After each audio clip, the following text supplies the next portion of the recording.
साथियों जय हिंद। आज हमारा बड़ा सौभाग्य है कि अपने रीवा संभाग के माननीय अपर कमिश्नर साहब श्री छोटे सिंह साहब का मैं army and civil service academy में स्वागत वंदन अभिनंदन करता हूं। और सबसे बड़ी बात है कि साहब ने अपनी बिटिया को पढ़ा करके 2 बार यूपीएससी जैसे एग्जाम क्वालिफाई में साहब की बेटी ने किया है। साहब assistant commissioner of Delhi police में अभी ट्रेनिंग चल रही है और दोबारा साहब की बेटी ने यूपीएससी क्वालिफाई करके अभी चल रहा है, रैंक का उसमें चल रहा है। और भगवान से प्रार्थना करूंगा कि अच्छा रैंक मिलेगा, यूपीएससी में टॉप रैंक मिलने की संभावना है। तो मैं सर को आज निवेदन किया था कि यहाँ पे सर आए और आप लोगों को भी एक मार्गदर्शन दें। और सबसे बड़ी प्रॉब्लम बच्चों में ये आ रही थी कि बच्चों पढ़ाई तो करते हो पर पढ़ाई करने के दौरान आपको याद नहीं रहता है वो चीज़। तो सर ने जो मेथड यूज़ किया था अपनी बेटी पे और उसका बहुत अच्छा रिजल्ट निकला है। तो वही सर से मैंने निवेदन किया था कि सर ऐसा कुछ कॉन्सेप्ट डालिए हमारे बच्चों पे कि जो ये पढ़ाई करें, पढ़ाई करने के बाद उनको भूलता है वो भूले ना, उनके मेमोरी में स्टोरेज रहे, वही बहुत बड़ी बात है। तो इसके लिए मैंने सर से निवेदन किया था। तो सर को मैं दोबारा army and civil service academy में स्वागत वंदन अभिनंदन करता हूँ। और सर प्लीज एक छोटा सा जी सर। तो सबसे पहले तो बच्चों जय हिंद।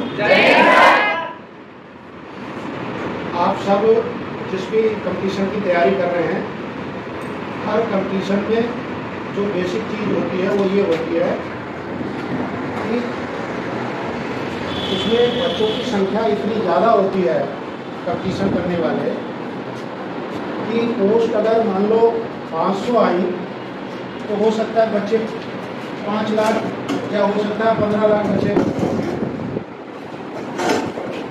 और जब 15 लाख बच्चे कंप्लीट कर रहे हैं तो आप उन 15 लाख में से एक और आपको उन 500 में से एक बनना है। तो क्या दूसरे बच्चे डम्प तो हैं? तो वो चुनने और खोने के लिए मैं आज बहुत ज़्यादा समय नहीं लगा रहा क्योंकि गर्मी भी है तो जल्दी खत्म करूँगा। मैं आपको एक मेथड बताऊँ, पढ़ने का ही मेथड है या जिसको अध्ययन कहते हैं वो मेथड। और ये मेथड क्यों आपके काम आ सकता है? वो इसलिए काम आ सकता है कि मैं एक आपको स्टडी भी बताऊंगा कि आप जब किसी चीज़ को पढ़ते हो या कोशिश करते हो, अध्ययन करते हो, तो कितनी चीज़ आपको याद रहती है और कितनी चीज़ आपको भूल जाती है। और जितनी चीज़ आपको भूल जाती है उसको आपको कैसे याद। जिसने इस समस्या पे काबू पा लिया वो जीत गया, ठीक है ना। जो ये रेस है ना, ये भी रेस ही है, इस रेस को जीत गया। तो इस समस्या पे काबू पाने के लिए मैं आपको एक मेथड बताऊंगा। आप कुछ बच्चे चाहें तो उसका मोटा मोटा नोट कर लेना। मेरा ये लिखने उठने का काम ऐसा होता नहीं तो पता नहीं केड़ा मेरा लिखा जाएगा।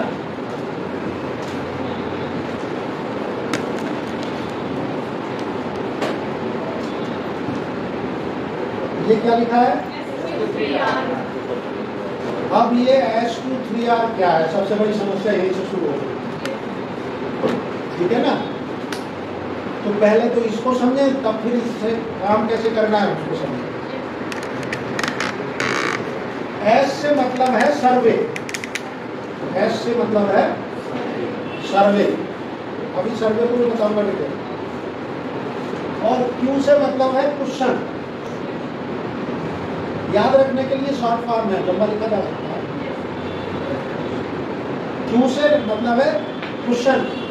और 3R से मतलब है R को यदि 3 बार हम लिखें तो पहला R मतलब रीडिंग, दूसरा R मतलब डिसाइड और तीसरा R मतलब रिव्यू। लिख पाए?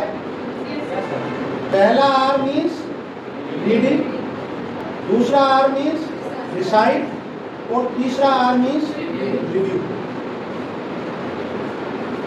तो ये S2 3R मेथड है जो यदि आप फॉलो करते हैं तो आप 500 में अपनी जगह बना सकते हैं। आपकी मेमोरी भी इनहांस होगी, आपकी पढ़ने की कैपेसिटी भी बढ़ेगी और आप जिस चीज़ को पढ़ेंगे वो चीज़ आपकी अपनी हो जाएगी। कैसे होगी?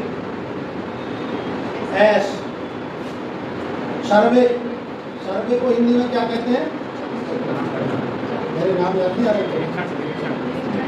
सर्वे को मतलब कहते हैं कि किसी चीज को पहले देखभाल लिया जाए, ठीक है ना। सर्वे करना, जैसे आपने सुना होगा ना, इंजीनियर लोग क्या करते हैं? सबसे पहले सर्वे करते हैं। हिंदी शब्द एकदम मेरे याद नहीं आ रहा है।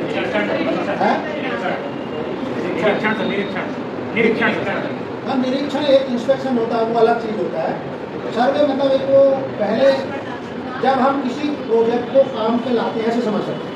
अगर किसी को एक ब्रिज बनाना है तो ब्रिज बनाने से पहले ये सर्वे करना पड़ेगा कि इस जगह ये ब्रिज बन भी सकता है कि नहीं, इसकी मिट्टी की स्थिति ऐसी है कि नहीं है, कि यहाँ पे पिलर अच्छे से बन जाएंगे कि नहीं बन जाएंगे, और बन जाएंगे तो कितना लोड ले पाएंगे, तो कितनी पावर का ब्रिज बनेगा। आप समझे? अब आपको थोड़ा कुछ समझना। तो सर्वे का मतलब ये होता है कि जब हम किसी चीज़ को पढ़ते हैं तो हम आजकल क्या करते हैं, बच्चे क्या करते हैं? सामान्यतः किताब उठाई, मान लो आपने पर्यावरण की कोई किताब उठा ली, आपके लिए नया विषय आपने उठाया, पहले चैप्टर से लेकर और अगले चैप्टर तक क्या पढ़ रहा है, पढ़ते ही। इसमें कोई नई बात नहीं कह रहा, ऐसे करते हैं ना हम लोग, कोई नहीं करता होगा, सब ऐसे करते हैं। तो सब में और आप में अंतर क्या होगा? आज के बाद शायद हो जाना चाहिए। तो हम क्या कर रहे हैं? पढ़ रहे हैं, हमने उसको पढ़ लिया। हमें ऐसे नहीं पढ़ना किताब। अगर हमें आगे बढ़ना है तो हमें किताब को ऐसे नहीं पढ़ना। हमें क्या करना चाहिए? हमें किताब का भी सर्वे करना चाहिए। बड़ा अजीब सा प्रश्न लग रहा होगा, किताब का क्या सर्वे करना चाहिए? पता नहीं कहाँ से आगे बढ़ा, ठीक है ना, उनसे का बताइए। ये बात भी मैं इसलिए कह रहा हूँ जिससे कि आपके दिमाग में उल्टा सीधा कैसे भी आ रहा है। तो ये कोई नई अकल नहीं। आप इसको ऐसे समझो कि आपको ऐसे जंगल में जाना है जिसके बारे में आपको कोई जानकारी नहीं है। ऐसे समझ में आया कि आपको ऐसे जंगल में जाना है जिसके बारे में आपको कोई जानकारी किसी भी तरीके की नहीं। तो उस जंगल में जाने के लिए क्या करोगे? पहले एक दिमाग में कोई मैप बनाओगे ना, मतलब नक्शा सोचोगे ना, यार इस जंगल में कैसे निकलूंगा, किधर चीता, किधर भालू, किधर कोई दूसरा जानवर, ये आ गया तो आप कितने प्रश्न आए आपके दिमाग में एकदम से। तो एक अपने को क्या होगा कि सर्वे करने का मतलब ये है कि पहले हमें अपने दिमाग में एक मैप बनाना पड़ेगा। ऐसा मैप बनाना पड़ेगा जिससे कि हम कम से कम ये जाने कि जो चीज़ हम पढ़ने जा रहे हैं उसका रास्ता कैसे जा रहा है, टेढ़ा मेढ़ा, ऊपर नीचे कैसे जा रहा है, और उसमें क्या क्या है और क्या क्या समस्या आएगी। तो कुछ तो हमको किताब को पढ़ने से पहले ही समझ में आ जाना चाहिए, और यदि नहीं आ रहा है तो फिर हमारी पढ़ाई में गड़बड़ है।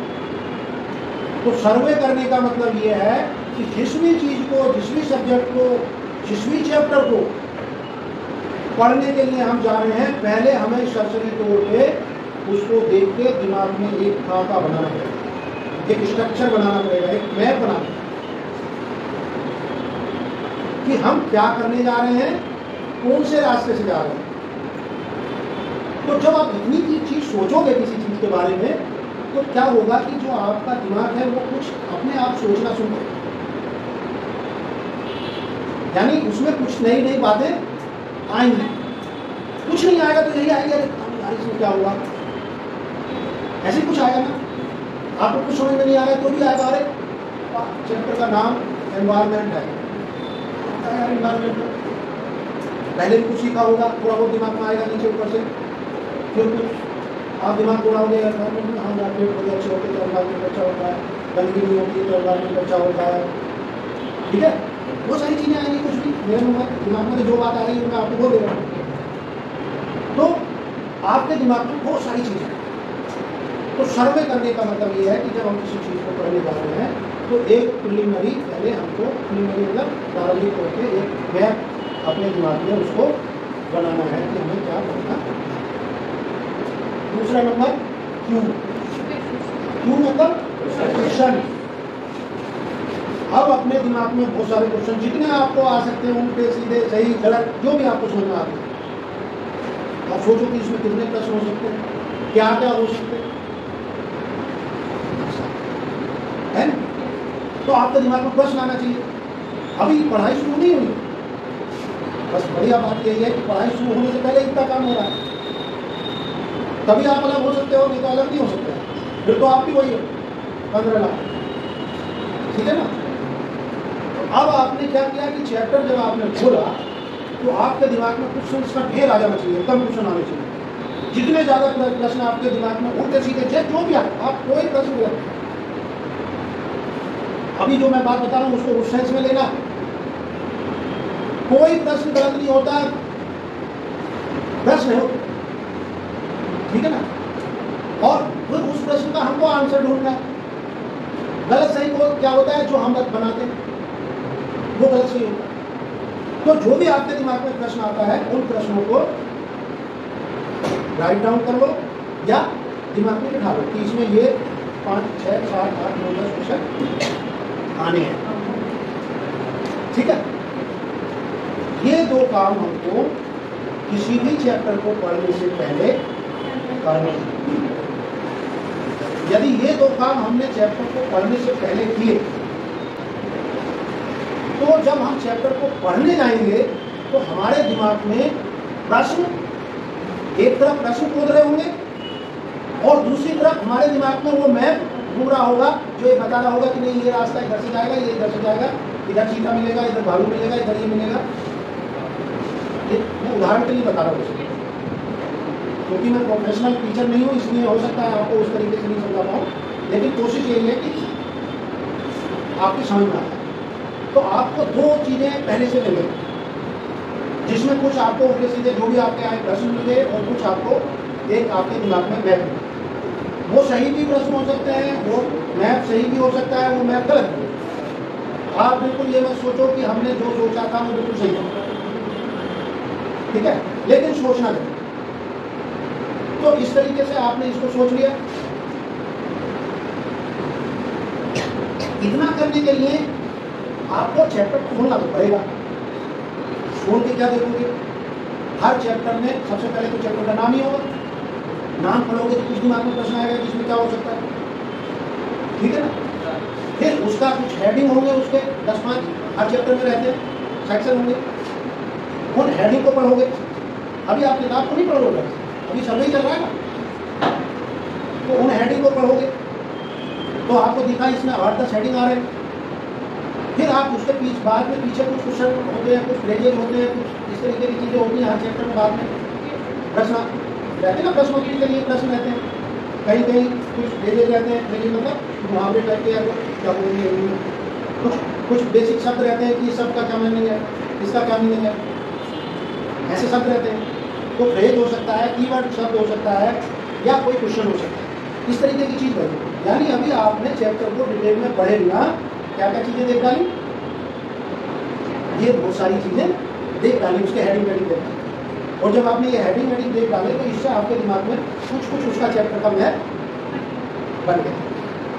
जब चैप्टर का मैप बन गया तो फिर आपके दिमाग में उसमें कुछ क्वेश्चन भी, ये सब चीज़ एक दूसरे से नहीं। आप ये मत सोचो कि ये चीज़ आ गई तो ये नहीं आई। जब आप ऐसे देखोगे तो दूसरी चीज़ भी उससे लिंक आपके दिमाग में आने लगी। तो फिर उस चैप्टर में आपको सर्वे के साथ साथ आपके दिमाग में क्वेश्चन भी चलना शुरू हो जाएंगे।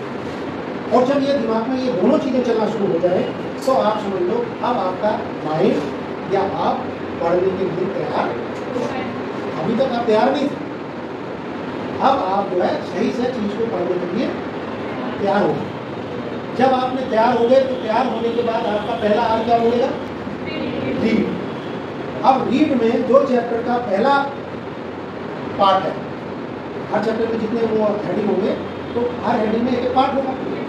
तो जो पहला अपना पोर्शन है, चाहे वो एक पैराग्राफ का हो, 2 का हो, 3 का हो, 4 का हो, उस पैराग्राफ को आपने पूरे का पूरा पढ़ा। और पूरे का पूरा पढ़ने के साथ आपने क्या किया कि आपने उसको आपके दिमाग में जो प्रश्न थे उनको भी साथ साथ सोचते हुए पढ़ा। और पढ़ने के बाद इसमें एक चीज अभी मैंने छोड़ी है,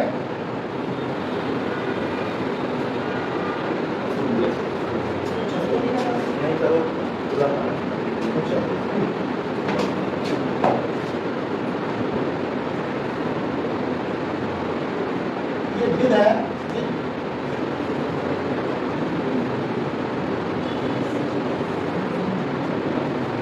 अभी समझा दूंगा, इसको अच्छा नहीं करना। फिर फ्लैश कार्ड, आप फ्लैश कार्ड के शाब्दिक मीनिंग में मत जाओ। इसका मतलब तो ये है कि ये जब बहुत हायर लेवल के बच्चे पढ़ते हैं तो वो एक कार्ड नुमा अपने कागज रखते हैं अपने पास, जैसे कि अपना आप यहाँ शादी ब्याह का इन्विटेशन कार्ड आता है तो इतना बड़ा कार्ड है तो एक कार्ड अपने पास रख लेते हैं, अच्छा बंच रख लेते हैं और फिर क्या करते हैं कि हर एक चैप्टर में से ऐसे नोट बनाने हैं, वो एक टेक्निक होती है। तो पहला आर जब रीडिंग हम शुरू किए कहाँ उसकी जरूरत पड़ी थी, जब हमने पढ़ना शुरू किया बहुत सारे प्रश्न हमारे दिमाग में थे, तो पढ़ते पढ़ते बीच बीच में कई बार क्या होगा, कोई ऐसा शब्द आएगा जो आपको लगेगा ये आपने कभी पढ़ाई नहीं है, तो आप तुरंत क्या करो, उसको शब्द को निकालो और उस कार्ड में लिख लो। कार्ड को भूल जाओ, कॉपी में लिखो, ठीक है ना, जो आपके पास है उसमें लिखो। तो आपने वो शब्द लिख लिया, फिर आपने कोई चीज़ और पढ़ी, पढ़ने के बाद किसी सेंटेंस से आपको कोई क्वेश्चन का आंसर आ गया या कोई क्वेश्चन आपके दिमाग में आया उतने को पढ़ने के बाद, तो जो क्वेश्चन आया वो भी कार्ड में लिख लिया। आपने लिख लिया। इस तरीके से जब आप करते जाएंगे तो आपके पास क्या होगा, कार्ड की एक साइड में कई सारे तो वर्ड शब्द मिल जाएंगे जो आपको पहले से जिनका मीनिंग पता नहीं होगा या वो कुछ इस तरीके की भाषा में लिखे होंगे कि उनका मीनिंग हमको ढूंढना होगा, ठीक है ना। तो कई तो शब्द ऐसे होते हैं, कई फ्रेजेज के रूप में होते हैं। फ्रेजेज जैसे फ्रेजेज को हिंदी में बोलते हैं मुहावरे टाइप के, कि इस तरीके के शब्द होते हैं जिनका कुछ मतलब मुहावरे के रूप में निकलता है। वहाँ पर लिखा कुछ होता है लेकिन उसका मतलब कुछ और निकलता है। तो हमको क्या होगा कि जब पहला रीडिंग शुरू करना होगा तो उस रीडिंग के समय सबसे पहले जो भी कोई अच्छा सा शब्द मिला पहले शब्द लिख लिया, कोई क्वेश्चन मिला क्वेश्चन लिख दिया, कोई फ्रेज मिला फ्रेज लिख दिया, और चैप्टर को वो पूरे क्वेश्चन को पढ़ा। अब जब आपने इतना क्वेश्चन पढ़ा एक पैराग्राफ, तो जितने आपके प्रश्न दिमाग में थे हो सकता है उनमें से कुछ का आंसर मिल जाए, हो सकता है ना मिले, हो सकता है कई नए प्रश्न आपके दिमाग में उठ जाए। इतनी चीज करने पे उठेंगे, जब आप सोचोगे तो आपके दिमाग में उठेंगे। तो आपको क्या करना है, अब अगले पार्ट में जाने से पहले, यानी अगले हेडिंग को जाने से पहले जो आपने कार्ड में लिखा है एक कीवर्ड या सेंटेंस क्वेश्चन, उसका आंसर कार्ड की दूसरी साइड पर लिखो। आप किताब बना रहे हो तो एक साइड में राइट साइड में क्वेश्चन लिख रहे हो तो लेफ्ट साइड में आंसर लिखो, ठीक है ना। और लिख दिया आपने, कोई बात नहीं। जब लिख दिया आपको लगा कि अभी मैंने एक बार इसको पढ़ा, एक बार पढ़ने के बाद मेरे को जितना इसमें से ढूंढना चाहिए था, जितना मेरे दिमाग में क्वेश्चन आया उतना मैंने यहाँ लिख लिए, इनका आंसर लिख दिया, तो पहला आर हो गया, ठीक है ना। अब रीड, फिर दूसरा आर क्या है, डिसाइड। बचपन में इस क्लास में पढ़ा होगा ना तो मास्टर साहब क्या करते थे, पहले क्वेश्चन बोले और फिर बोलो बच्चों, सबसे बुलवाते थे ना एक साथ। तो वो कोई बेवकूफ नहीं थे, आजकल नहीं पढ़ाते इस तरीके से, उनका पढ़ाने का मैथड बहुत अच्छा था। जो कुछ आपने लिखा या सुना या समझा उसको उन्होंने क्या किया कि बोलो, यानी बोल के बोलोगे तो दिमाग में आएगा, सुना ही पड़ेगा। कितने सेंस काम करेंगे बोलने में, आपका दिमाग भी काम कर रहा है, आपकी जबान भी काम कर रही है, आपका कान भी सुन रहा है, ठीक है ना, कई ज्ञानेंद्रियां आपकी, ठीक है। और दूसरा अगर कोई साथ में पढ़ रहा है तो आप देख भी रहे हो उसे, तो कितनी चीजें हमारी एक साथ काम करती हैं। और आप ये सोचिए कि ये जो हमारी जितनी भी ज्ञानेंद्रियां हैं, यदि जितनी ज़्यादा से ज़्यादा इन्वॉल्व होंगी किसी पढ़ाई में, उतना ही ज़्यादा मेमोरी हमारी काम करेगी, ठीक है, उतना ही ज़्यादा मेमोरी काम करेगी। केवल दिमाग में अगर एक ही जगह रखोगे तो काम नहीं चलेगा, देखना नहीं पड़ेगा। देखोगे तो शांत है। और लिखना भी पड़ेगा। तो लिखते लिखते कभी कभी आपने देखा होगा कि आप जो सोच रहे होते हो वो लिख जाता है, जबकि आपको पता नहीं होती कि आप क्या लिख रहे हो। और कई बार आप कुछ सोच रहे होते हो और हाथ में लिख जाता है। हमारे साथ वो होता है, ठीक है ना। तो इस तरीके से आपको रिसाइट करने से, यानी बोल के पढ़ने से ये फायदा होगा कि आपकी मेमोरी इंक्रीज हो। अब आ जाओ तीसरे आर पे। तीसरा आर क्या है? रिव्यू। रिव्यू का मतलब अब हमने क्या किया कि पहला ही चैप्टर खोला था, उसका पहला पैराग्राफ पढ़ लिया। जब वो पैराग्राफ कंप्लीट हो गया, उसमें सब क्वेश्चन आंसर हो गए, सब चीज हो गए, दूसरा पढ़ा, फिर उसमें भी यही काम किया, फिर तीसरा पढ़ा, उसमें भी यही काम किया। मान लो 5 थे, पांचों के पांचों पढ़े और उनमें सब में वही सेम हमने काम किया। जब वही सेम काम हमने कर लिया तो ऐसा करने के बाद हमारे पास बहुत सारे प्रश्न हो गए, बहुत सारे शब्द हो गए, बहुत सारे फ्रेजेज हो गए और उनके आंसर भी हमने अपनी तरीके से लिखे। ये ऐसे हो। अब इसमें हो सकता है एक आध बार में गलती की, तो हम दोबारा जब पढ़ेंगे, दोबारा यानी रिव्यू करेंगे, तो हम उन गलतियों को सुधारेंगे भी, यानी फिर से हम वही रिपीटिशन करेंगे। अभी चैप्टर 2 में जाना ही नहीं, फिर से इसी चैप्टर को पढ़ेंगे और फिर वही प्रक्रिया करेंगे जो अभी हमने शुरू में की। और जब हम ऐसा करेंगे तो हमारे साथ क्या होगा कि हमको बहुत सारी जितनी गलतियां हमारी पहली बार में हुई, उनमें से कई चीजें हमें पूरी समझ में आ जाएंगी और गलतियां कम हो जाएंगी, क्वेश्चन भी बढ़ जाएंगे, फ्रेजेज भी बढ़ जाएंगे, ठीक है ना। और आंसर भी जो पहली बार लिखा था, हो सकता है आपको लगे कि नहीं ये तो गलत हो गया, अब दोबारा आप सही आंसर लिखेंगे। तो इस तरीके से आपका चैप्टर 1 तैयार हुआ। एक चैप्टर को तैयार करने के लिए आपने कितने काम किए? सबसे पहले उसका सर्वे किया। सर्वे करने के बाद आपने उसको क्वेश्चन बनाए, उसमें क्वेश्चन बनाने के बाद आपने उसको रीड किया, रीड करने के बाद आपने उसको रिसाइट किया, यानी बोल के पढ़ा, अकेले भी पढ़ सकते बोल के। फिर रिसाइट करने के बाद आपने उसको रिव्यू किया, ठीक। और रिव्यू करने में सारी कार्रवाई की। फ्लैश कार्ड हमेशा याद रखना, ठीक है ना। तो फ्लैश कार्ड हमें नहीं पैसा खर्च करना है, हमारे पास काफी है, एक साथ क्वेश्चन, राइट साइड आंसर, ठीक है ना।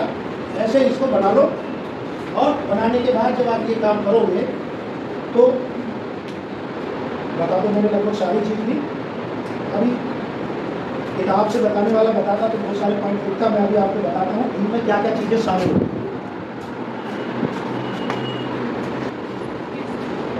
किताब को शुरू से आखिर तक पढ़ना है। मैंने अपनी हिंदी के लिए लिखा था किताब में क्लास पर। जो थोड़ा सा उससे सीरियस स्टूडेंट होता है वो क्या करता है, इसलिए बता रहा हूँ क्योंकि वो गलती आप ना करो, इसलिए नहीं मैं पहले ही बता सकता था, लेकिन पहले जो थोड़ा सा सीरियस होता है वो क्या करता है, वो क्या करता है किताब को likely to underline some important parts, यानी पढ़ता है और इसमें से कुछ उसको जो इम्पोर्टेंट लगते हैं उनको अंडरलाइन करता है। आप लोग करते हो कई बार ऐसा। लेकिन जो सुपीरियर परफॉर्मर होता है वो क्या करता है, ये आपको पता है। इतनी देर से मैं यही बताने का प्रयास कर रहा हूँ, ठीक है। जो सुपीरियर परफॉर्मर होता है वो S2-3R विद फ्लैश कार्ड, यानी वो पढ़ता, सर्वे भी करता है, क्वेश्चन भी करता है, रीड भी करता है, डिसाइड भी करता है और रिव्यू भी करता है और लिख भी डालता है, ठीक है। और जब वो इतना कर लेता है तो उन 15 लाख में 1500 में तो पहले ही दिन आ जाता है। जिस दिन उसका प्रोग्राम बन जाता है उसी दिन वो 15 लाख में से 1500 में आ जाता है। अब केवल 1500 में कंडीशन, ठीक है ना। अब यहाँ फिर आगे आपका मेमोरी का और आपकी सीरियसनेस का टेस्ट होता है। तो ये आपका है S2-3R सिस्टम। S2-3R सिस्टम ये 5 स्टेप सिस्टम है, जैसा कि मैंने बताया। पहला स्टेप है सर्वे, दूसरा स्टेप है क्वेश्चन, तीसरा स्टेप है रीड, चौथा स्टेप है डिसाइड, पांचवा स्टेप है। तो ये इस तरीके से ये सिस्टम है, कोई मेरा बनाया हुआ नहीं है। जैसा काम वैसी चीज़ ढूंढना पड़ती है। यह क्या लिखा है, army and civil services academy. तो ये हालांकि सिविल सर्विसेज के बच्चे लोगों के लेवल का चीज़ है, लेकिन सब लागू है। ये टेक्निक कहाँ से आई ये भी आपको बता। सेकेंड वर्ल्ड वॉर आपने सुना होगा, द्वितीय विश्व युद्ध हुआ था। द्वितीय विश्व युद्ध हुआ था, बहुत सारे लोग मरे थे, लड़ाई हुई थी, बहुत सारे देशों में। तो उसमें जो है आर्मी इतनी खत्म हो गई थी, बिल्कुल लड़ने वाले लोग ही नहीं बच रहे थे। जब लड़ने वाले लोग नहीं बच रहे थे तो आर्मी में ट्रेनिंग देने के लिए कोई शॉर्टकट मेथड की जरूरत पड़ी। तो जो विशेषज्ञ लोग थे, टीचिंग कराने वाले, पढ़ाने वाले, उन्होंने ये शॉर्टकट मेथड डेवलप किया जिससे कि लोगों को जल्दी से ट्रेनिंग हो जाए, जल्दी से समझ में आ जाए और वो आगे बढ़ के मोर्चा संभाल सके। तो कोई प्रोफेसर थे, रॉबिन्सन नाम था उनका, रॉबिन्सन, उन्होंने ये टेक्निक इजाद की थी, यानी द्वितीय विश्व युद्ध के समय की। और सबसे पहले यूएस आर्मी में ट्रेनिंग देने के लिए ये टेक्निक उपयोग की जाती है। और बहुत ही जल्दी इसका इतना इफेक्टिव प्रभाव होता था कि बहुत ही जल्दी जो नए रिक्रूट आते थे वो सारी चीज़ें सीख जाते थे, समझ जाते थे और अपने काम में लग जाते थे। तो आज के ज़माने में हमको भी आगे बढ़ने के लिए जल्दी की ज़रूरत है और जो चीज़ सीखी है उसको रिटेन करके रखने। तो ये उदाहरण क्यों बता रहा हूँ? ये उदाहरण मैं इसलिए बता रहा हूँ कि जब आप पढ़ने जाओगे तो बहुत सारी चीज़ें आपको ऐसी मिलेंगी जिनके आप क्या है इस तरीके से शॉर्टकट जो है एब्रेविएशन बना लो, ठीक है ना। शॉर्टकट एब्रेविएशन आप बना लो और जब आप शॉर्टकट एब्रेविएशन बना लोगे तो आपको क्या पता होगा कि इनमें किस अक्षर का क्या है और इससे क्या डिनोट हुआ। तो ये क्या करेगा, आपका शॉर्टकट एब्रेविएशन आपकी मेमोरी को एनहांस करेगा।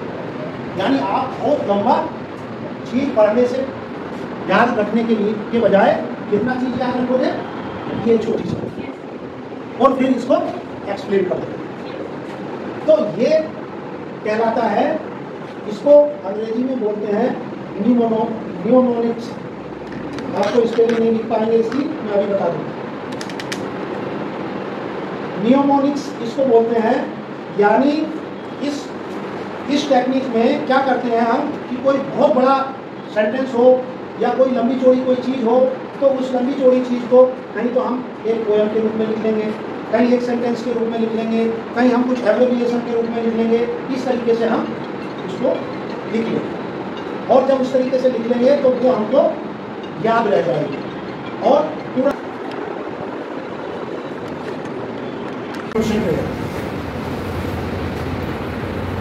केवल 20 मिनट में हमारी इतनी मेमोरी गायब हो जाती है।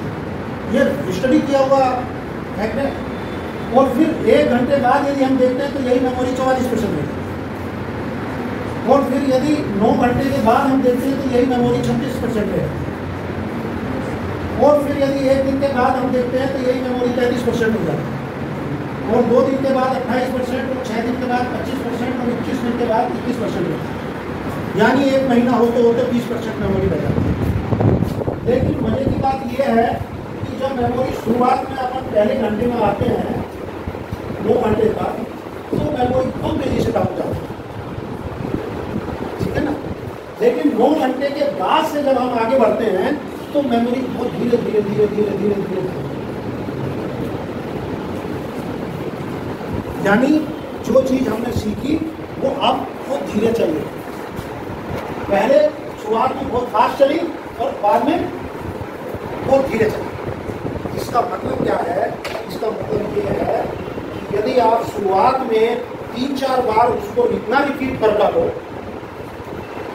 कि अगला चैप्टर कभी जाऊंगा जब बिल्कुल मेरा मुंह से क्या, हाथ से क्या, जुबान से क्या और दिमाग से क्या, सब तरीके से ये बिल्कुल फिट हो जाएगा। तो 3-4 बार उसको पहले चैप्टर को रिपीट करो और जब आप ऐसा करोगे तो आपकी मेमोरी एनहांस होगी। सबसे पहले टेक्निक ये, फिर दूसरी टेक्निक ये कि आप हर सप्ताह में इसको रिवाइज करो। फिर तीसरी टेक्निक ये कि हर सप्ताह में रिवाइज करने के बाद महीने में रिवाइज करो। इस तरीके से आपको इसका रिवीजन बार बार करना पड़ेगा। अब जब आपने एक बार इससे पढ़ लिया तो 3 बार रिपीट कर दी और ये नोट्स बना लिए, गलतियां सही कर ली, एक तरफ क्वेश्चन और एक तरफ आंसर। जब आपने ये पूरा काम कर लिया, ये पहले दूसरे बार की पढ़ाई नहीं करना पूरा, तो आपको क्या करना होगा कि किताब को रख दो साइड में और ये जो आपने जितने क्वेश्चन आंसर बना रखे हैं इसको देखते ही आपको या तो जवाब आ जाएगा, याद आ गया तो आगे बढ़ जाओ, नहीं याद आया तो रिपीट करो।